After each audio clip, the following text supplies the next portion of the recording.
சுபானகா மக்களே, ஸோ நம்மள எதிர்பார்த்த மாதிரி பிக் பாஸ்க்கான முதல் ப்ரோமோ வந்திருக்கு. ஸோ இந்த ப்ரோமோ பொறுத்தவரைக்கு வேற லெவலில் சம்பவம் இருக்கான்னு கேட்டீங்கன்னா எனக்கு தெரிஞ்சு இல்லை, ஒரு மாதிரி நார்மல் ப்ரோமோவாக தான் இருக்குது. எனக்கு தெரிஞ்சு சேதனை இந்த வீட்டுக்குள்ள ஒரு சில குறை நிறைகளை தான் கேட்குறாங்க. ஏன்னா எப்போவுமே இந்த ப்ரோமோவை ஏதாவது ஒன்று விட்டு பின்னாடி பிஜிஎம் மாசா விட்டு நம்மளை ஏமாத்திடுறாங்க. நேற்றுக்கான ப்ரோமோ எல்லாமே பார்த்துருப்பீங்க, பிஜிஎம்லாம் பயங்கரமாக இருந்துச்சு. அப்போ எபிசோடு ஃபயராக இருக்கும்னு பார்த்தீங்கன்னா ஓரளவு நார்மலாக தான் இருந்துச்சு. ஸோ அந்த வகையில் இந்த ப்ரோமோவுமே அப்படி தான் இருக்குது. எனக்கு தெரிஞ்சு சேதனை இந்த வீட்டுக்குள்ளே ஏதோ ஒரு சில குறை நிறைகளை கேட்குறாங்க. ஏன்னா ரீசன்ட் டைம்ஸா அந்த வீட்டுக்குள்ள ஒரு சில பிரச்சனைகள் போயிட்டு இருக்குது. இப்போ உங்களுக்கே தெரியும், டீலக்ஸ் ரூம் காரங்கிட்ட மட்டும்தான் பவர் இருக்குது. பிக் பாஸ் ஹவுஸ் காரங்கிட்ட பவர் இருக்கான்னு கேட்டீங்கன்னா பெரிய லெவலில் பவர்லாம் கிடையாது, ஓகேவா? பட் அவங்க ஒரு சில விஷயங்களை பண்ண முடியும், ஆனா பவர் அப்படின்னா கிடையாது. ஆனா கடைசி 2 நாட்களா பிக் பாஸ் ஹவுஸ் காரங்களும் ஒரு சில வேலைகளை பார்க்குறாங்க, டீலக்ஸ் ரூம் காரங்களும் அவங்க கையில பவர் இருக்குன்னு சொல்லிட்டு ஒரு சில வேலைகளை பார்க்குறாங்க. அதான் எனக்கு தெரிஞ்சு அண்ணன் என்ன நோன்றாங்க நான் நினைக்கிறேன். முக்கியமா அந்த சாப்பாடு மேட்ரு இன்னைக்கு வெடிச்சாலும் வெடிக்கும் ப்ரோ, அந்த உப்பு போட்ட மேட்ரு அது வெடிச்சாலும் வெடிக்கும் நினைக்கிறேன். அது என்னென்ன விஷயங்கள் அப்படிங்கறத மொத்தமா பார்த்துடலாம். ஸோ வீடியோக்கு பார்க்க முன்னாடி மறக்காம அந்த வீடியோ லைக் பண்ணிட்டு சேனலை சப்ஸ்கிரைப் பண்ணி எனக்கு கொஞ்சம் உதவியா இருக்கும். பார்த்து தட்டி விடுங்க கைஸ், லைக்கை தட்டிக்கோங்க. சரி, ஓகே. அண்ணன் சொல்றது என்னன்னா, இந்த வீட்டில் உள்ள கண்டஸ்டன்ஸ் எல்லாருமே நல்லவங்க தான், நம்ம போட்டியாளருக்கு எல்லாமே நல்லவங்க தான். ஆனால் அவங்க கையில் ஒரு பவரை தூக்கி கொடுத்தா, அப்படியே அவங்க கையில் ஒரு பதவியை தூக்கி கொடுத்தா, ஒரு அதிகாரத்தை தூக்கி கொடுத்தா, அதை அவங்க எப்படி யூஸ் பண்ணுறாங்க, அந்த அதிகாரம் அவங்கள எப்படி மாற்றுது, அந்த அதிகாரம் அவங்கள என்ன மாதிரி மனுஷனாக காட்டுது, அதை தான் நம்ம பார்க்கணும் அப்படின்னு சொல்கிறாங்க. ஸோ இது எனக்கு தெரிஞ்சு டீலக்ஸ் ரூமை தான் மென்ஷன் பண்ணி சொல்கிறாங்க நான் நினைக்கிறேன். ஏன்னா நல்லா ஒன்று தெரிஞ்சுக்கோங்க, டீலக்ஸ் ரூம்காரங்களுக்கு பவர் இருக்குது. அவங்க அந்த வீட்டில் உள்ளவங்களும் வேலை வாங்கலாம், எல்லாமே ஓகே தான். ஆனால் வேலை தான் நீ வாங்கணும், அதை விட்டு அடிமைப்படுத்தக்கூடாது. இப்போ கடைசி அந்த வியானா பண்ண சம்பவம், முக்கியமாக சுபிக்ஷா ரம்யா பண்ண ஒரு சில சம்பவங்கள்லாம் எப்படி இருந்துச்சுன்னா, செய் அதை பண்ணிட்டு இருக்கியா, கீழே வை, அவங்கள கூட்டுவா, திருப்பி இதை பண்ணு அப்படின்ற மாதிரி ஒரு மாதிரி ஆர்டர் போட்டுக்கிட்டே இருந்தாங்க, பயங்கரமாக ஆர்டர் போட்டுட்டே இருந்தாங்க. இதை தான் விஜய் பார்வதி ஒரு இடத்துல சண்டை போட்டு வெளியே போயிருப்பாங்க. நீ கவனிச்சிருப்பீங்க, நான் வேலை பண்ணலப்பா, நான் வேலையை ரிசைன் பண்ணுறேன்னு சொல்லிட்டு போயிருப்பாங்க. ஏன்னா வேலை செய்ய சொல்கிறீங்களா, அவங்க பெருக்கிட்டு இருப்பாங்க.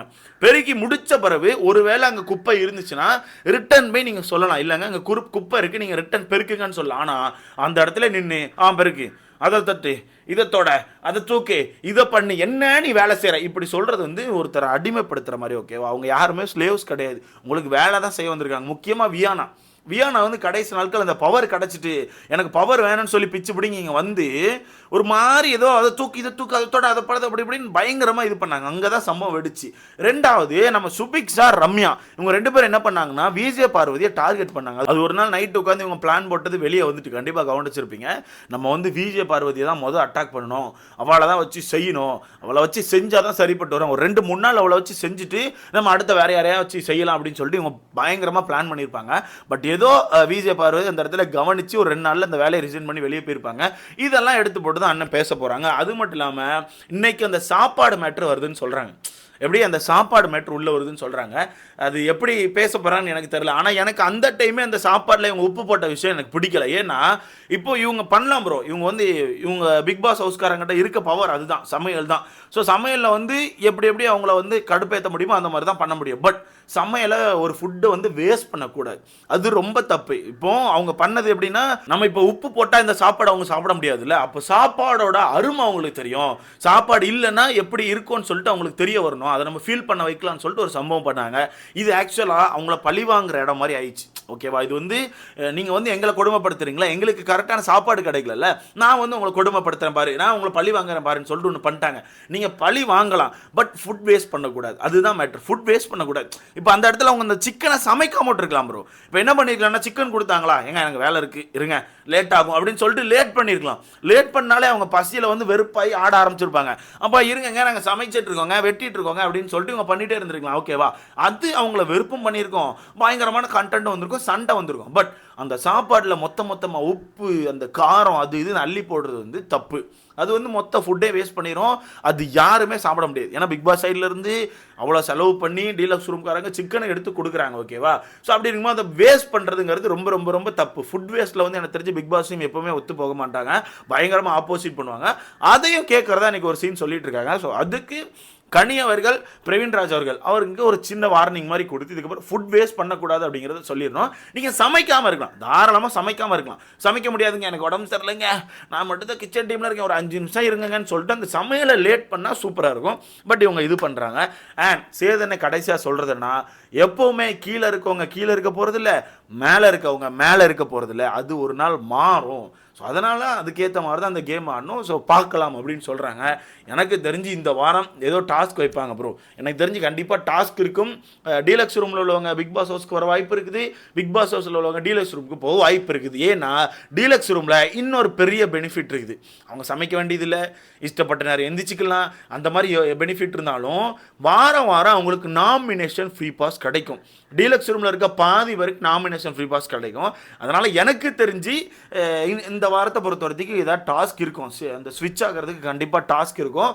ஸோ அது எப்படி இருக்கும்னு சொல்லி வெயிட் பண்ணி பார்க்கலாம். ரெண்டாவது, இவங்க கையில் கிடச்ச ஒரு பவரை ரொம்ப தப்பாக யூஸ் பண்ணுறாங்க. என்ன பவர் ப்ரோ, என்ன பவர் அவங்க தப்பாக யூஸ் பண்ணுறாங்கன்னு கேட்டிங்கன்னா, டீலக்ஸ் ரூமை பொறுத்த வரைக்கும் காலையில் எப்போ எந்திக்காங்களோ அப்போ தான் அந்த டே ஸ்டார்ட் ஆகும். அங்கே கேஸ் ஆன் ஆகும், எல்லாம் ஓகே தான். ஓகேவா, கேஸ் ஆன் ஆகும், ஃப்ரிட்ஜில் இதெல்லாம் எடுத்து சாப்பிட்லாம், எல்லாமே டீலக்ஸ் ரூம் எந்திரிச்சு வந்த பிறகு தான் பண்ண முடியும். பட் அதுவும் ஒரு வரமுறை இருக்குல்ல. இப்போ மக்கள் பார்த்துட்டு இருக்காங்க அந்த ஷோவை, 24/7 போயிட்டு இருக்குது. அப்படி இருக்கும்போது அதை நீங்கள் வேறு மாதிரி தான் யூஸ் பண்ண ட்ரை பண்ணணும். பட் இவங்க எப்படி யூஸ் பண்ணுறாங்கன்னா, அவங்களுக்கு நல்லா சௌரியமாக இருக்க மாதிரி யூஸ் பண்ணிக்கிறாங்க. காலையில் 10:30 எந்திக்கிறாங்க ப்ரோ. 10:30 முன்னாடிலாம் நம்ம 24/7 லைவ் காலையில் ஓப்பன் பண்ணால் சம்டைம்ஸ் 8 மணிக்கு ஓப்பன் பண்ணாலே அதுக்கு முன்னாடி சில பல கண்டென்ட் போயிருக்கும். அதுக்கு முன்னாடியே சண்டை போட்டு உருண்டு இருப்பாங்க. அந்த கண்டென்ட்டை திருப்பி நம்ம தேடி உட்காந்து பார்ப்போம். ஓகேவா, அப்படிலாம் இருந்திருக்கு. பட் இந்த சீசனை பொறுத்த வரைக்கும் தான் நம்ம லேட்டாக எந்திரிச்சாலே பரவாயில்ல, உள்ள கண்டென்ட் இருக்காது, ஏன்னா அவங்க 10 மணி தான் எந்திப்பாங்க அப்படின்ற மாதிரி ஆயிடுச்சு. இப்போ எனக்கு தெரிஞ்ச ஒரு 2-3 நாளைக்கு முன்னாடி நினைக்கிறேன் 10:30 முழிக்கிறாங்க. 10:30 இவங்களா முழிக்கல, ஏதோ ஆக்டிவிட்டி கார்டு வந்துச்சு, டெய்லி ஆக்டிவிட்டி கார்டு வந்துச்சு. அதுக்கப்புறம் தான் பொறுமையாக முழிச்சு எந்திரிச்சு அப்படியே தவுண்டு போகிறாங்க. அது ரொம்ப ரொம்ப தப்பு. ஏன்னா ஆடியன்ஸை நீங்கள் எங்கேஜ் பண்ணணும், ஆடியன்ஸை என்டர்டெயின்மெண்ட் பண்ணணும். நீங்கள் அந்த வீட்டுக்கு சும்மா தூங்குறதுக்கு உள்ள போல, உங்கள் கையில் ஒரு பவர் கிடச்சிருக்கு, ஓகே தான். அது என்னைக்கா ஒரு நாள் நீங்கள் பண்ணீங்கன்னா பரவாயில்ல. டெய்லி அந்த விஷயத்த பண்ணும்போது அதுவுமே அந்த பவரை ரொம்ப ராங்காக யூஸ் பண்ணுற மாதிரி ஆகுது. ஓகேவா, ஏன்னா இடையில ஃபஸ்ட்டு அந்த ஆக்டிவிட்டி கார்டு வந்துச்சு. ஓகே, ஃபர்ஸ்ட் டே அந்த வீட்டுக்கு ஆக்டிவிட்டி கார்டு வரும்போது இந்த ரம்யா, சுபிக்ஷா, அடுத்த நம்ம வியானா இவங்கெல்லாம் எப்படி பேசிக்கிறாங்க தெரியுமா? யாராவது ஒரு 2-3 பேர் மட்டும் போங்க, நம்ம எல்லாருமே போகணும்னு அவசியம் கிடையாது, யாராவது 2-3 பேர் மட்டும் போய் அந்த ஆக்டிவிட்டியை பார்த்துட்டு வாங்க, அதுக்கப்புறம் என்னன்னு சொல்லி மொத்தமாக வெளியே வரலாம் அப்படின்னு சொல்லி சொல்கிறாங்க. ஏன்னா இந்த வீட்டுக்குள்ள இருக்க எல்லாருமே வெளியே போயிட்டாங்கன்னா, அந்த டீலக்ஸ் ரூமில் இருக்க எல்லாருமே இந்த வீட்டிலேருந்து வெளியே போயிட்டாங்கன்னா அந்த இது கட் ஆயிரும். அவ்வளோதான், அவங்க வெளியே வந்த மாதிரி ஆயிரும். அந்த அன்னைக்கான பாட்டை போட்டுருவாங்க, அன்னைக்கான டே ஸ்டார்ட் ஆயிரும். ஓகேவா, அப்படி ஸ்டார்ட் ஆகிட்டுனா இவங்க ரிட்டர்ன் போய் தூங்க முடியாது. ஸோ அதனால் என்ன பண்ணுறாங்கன்னா, யாரோ ஒரு சில பேர் மட்டும் போங்க, ஒரு சில பேர் போய் மட்டும் அந்த ஆக்டிவிட்டியை பாருங்க அப்படிங்கிற மாதிரி பண்ணுறாங்க. ஸோ இந்த மாதிரி கொடுத்துருக்க பவரை ரொம்ப தப்பாக யூஸ் பண்ணுறதும் தப்பு தான். இதை தான் எனக்கு தெரிஞ்சு சேத்தனை மொத்தமாக தட்டி கேட்க போகிறான்னு நினைக்கிறேன். தட்டி கேட்குறதோட சின்னதாக ஒரு ரோஸ்ட் அண்ட் வார்னிங் கொடுக்கணும் ப்ரோ. கரெக்டாக யூஸ் பண்ணுங்க அப்படிங்கிறத சொன்னால் மட்டும் தான் நல்லாயிருக்கும். இல்லைன்னா 24/7 ரொம்ப போர் அடிக்க ஆரம்பிக்கும் ப்ரோ. 24/7 பார்க்க முடியல. லாஸ்ட் சீசன்லாம் 24/7 நல்லா இருந்துச்சு மீன்ஸ் ஒரு மாதிரி எங்கேஜிங்காக இருந்துச்சு, நிறைய ஃபன் இருந்துச்சு, சின்ன சின்ன சண்டைகள் இருந்துச்சு, அந்த மாதிரி இருந்துச்சு. ஓகேவா, பட் இந்த சீசனை பொறுத்த வரைக்கும் அப்படி இல்லை. 24/7 வந்து பெருசாக ஆக்டிவாகவே இல்லை, ரொம்ப போர் தான். எப்போவா ஒரு தடவை தான் சின்ன சின்ன சண்டைகள் வருது. அதுவுமே விஜய் பார்வதி தான் இங்கே இருந்தால் கிளப்பி கொண்டு வந்துட்டு இருக்காங்க. ஸோ இதெல்லாம் தட்டி கேட்டு இன்றைக்கி சேதனை ஒரு சம்பவம் பண்ணுவாங்க நான் நம்புகிறேன். ஸோ சாரி காய்ஸ், கொஞ்சம் லேட்டாக தான் ரிவ்யூ போட்டிருப்பேன் நினைக்கிறேன். தூங்கிட்டேன் காய்ஸ், நானும் பாவம் தானே, மனுஷன் தானே. ஸோ பார்க்கலாம் என்ன நடக்குன்னு சொல்லிட்டு. அண்ட் இன்னும் ஒரு சில அப்டேட் வந்துட்டு இருக்கு. கெமி அவர்களுக்கும் சின்னதாக ஏதோ ஒரு ரோஸ்ட் இருக்கதா சொல்கிறாங்க. முக்கியமாக அவங்க பேர் என்ன, ஐயோ ஏதோ ஒரு சம்பவத்தை சொன்னாங்களே, அது பேர் என்ன, நம்ம கமாருதீனுக்கு இன்னும் ஒரு சில ரோஸ்ட் இருக்கதா சொல்லிட்டு இருக்காங்க. நான் ப்ரோ கமாருதீனுக்கு இன்னும் ஒரு சில ரோஸ்ட்டா நேற்று தானே ப்ரோ பிடிச்சி அடிச்சிங்கன்னு கேட்டிங்கன்னா தெரில காய்ஸ், ஏதோ இருக்குன்னு சொல்கிறாங்க.